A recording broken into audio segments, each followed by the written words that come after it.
Você já parou para observar como que existe um apelo quase automático do brasileiro sobre histórias reais de crimes reais? A pergunta que fica é: por que queremos tanto rever, revisitar, entender, reencenar, compreender cenas e possibilidades de crimes reais que aconteceram no Brasil?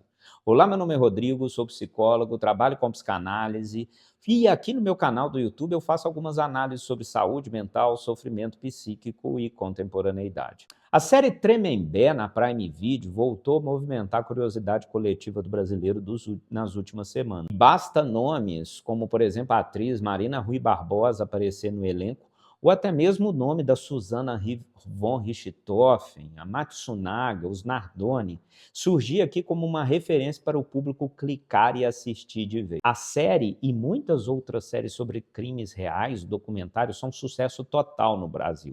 Existe aqui um apelo quase automático quando se trata de histórias reais de crimes reais.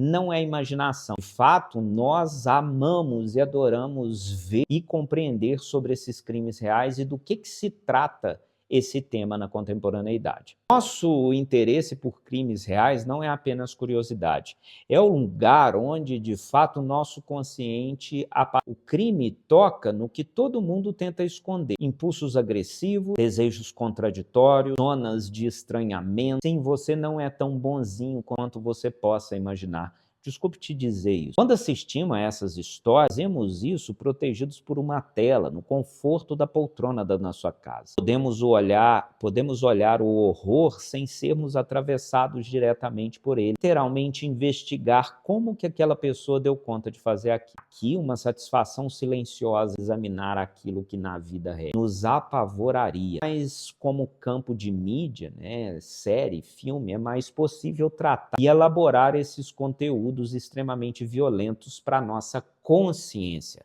mas que estão na nossa inconsciência. Histórias reais de crimes reais são organizadas aqui como narrativas, começo, meio e fim. São laureadas por fantasias dos roteiristas, investigações, pistas, reviravoltas. Isso tudo produz um certo alívio psíquico. A vida não oferece tanta ordem assim na vida real. O crime verdadeiro cria uma sensação de que, se entendermos o que levou alguém a cometer um ato tão absurdo como esse, como, por exemplo, as questões da Susana von Richthofen, a gente vai estar preparado para enfrentar o imprevisível, para lidar com esse imprevisível que a gente não sabe muito bem o que é. É uma ilusão de controle, mas de fato uma ilusão que é necessária na contemporaneidade. Os conteúdos da grande mídia, eles servem sim para equilibrar nossas pulsões mais destrutivas. E acredite, você as tem. Você só não gosta de admitir. Toda vez, por exemplo, que um caso real volta à pauta na contemporaneidade, estamos falando menos do criminoso e muito mais do nosso tempo em relação a esse crime. O crime vira um verdadeiro espelho sobre a nossa própria vida. Não no sentido, desconecte disso, tá? Que você poderá cometer o mesmo crime. Não é sobre isso a questão. Mas sim que em você há conteúdos tão esdrúxulos e pesados quanto o que essas séries de crimes verdadeiros abordam. Não significa que você é um assassino a qualquer momento, ok? Não se trata disso. Mas que há algo em você que você não está dando voz, que você não está escutando. É como se você estivesse à beira de um verdadeiro colapso simbólico frente à sua própria agressividade. Você não é bonzinho. Isso já é dito e entendido. Ah, Rodrigo, como que você pode dizer isso sem me conhecer? É só analisar como está a sociedade. Se nós fôssemos tão da paz como a gente gosta de dizer, né? Será por que o mundo está tão agressivo, com tantos pontos de agressividade, de guerra, de lutas, de batalha, de intolerância religiosa, afetiva, sexual, raça? Entende como que a questão é extremamente complexa e a gente está longe de colocar de fato essas cartas na mesa? No fundo, continuamos a assistir essas séries e vamos continuar, mais vão surgir, mais vamos assistir. Porque essas histórias tocam a gente em 3 pontos e afetos fundamentais: medo, identificação e justiça. Primeiro, a gente tem o medo porque o crime ameaça uma ordem mínima de uma vida ali que precisa ser organizada. Então, quando a gente vê um crime sendo organizado, registrado, a gente tem uma sensação maior de controle do conteúdo social, que a gente sabe que, em essência, é extremamente descontrolado. O outro ponto é o da identificação. De fato, a gente assiste essas séries porque a gente se identifica com as pessoas relacionadas nas séries, seja como criminoso ou como vítima, tá ok? Isso não significa que você é um criminoso em potencial, não é isso. Mas significa que há algo em você que se comunica naquilo ali e que não está sendo ouvido e não está sendo dito, porque você não tem a mínima chance de tocar nesse conteúdo. Mas isso não significa que isso não está te fazendo sofrer. E o outro ponto é o ponto da justiça, né? A gente ama ver quem comete crimes, o errado, o bandido, pagar o preço dos seus crimes, entende?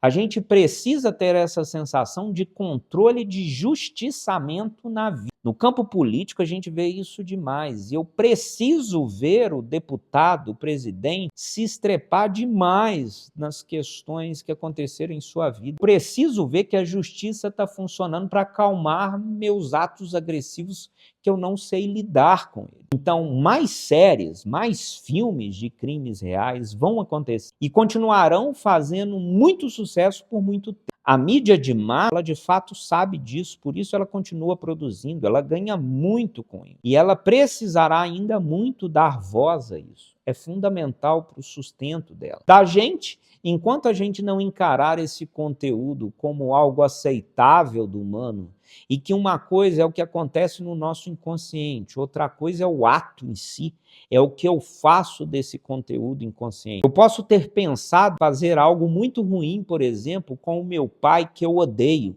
Isso aqui é só um exemplo, tá? Eu amo meu pai. No entanto, eu posso não fazer, posso aprender a amar meu pai, a perdoar meu pai, entende?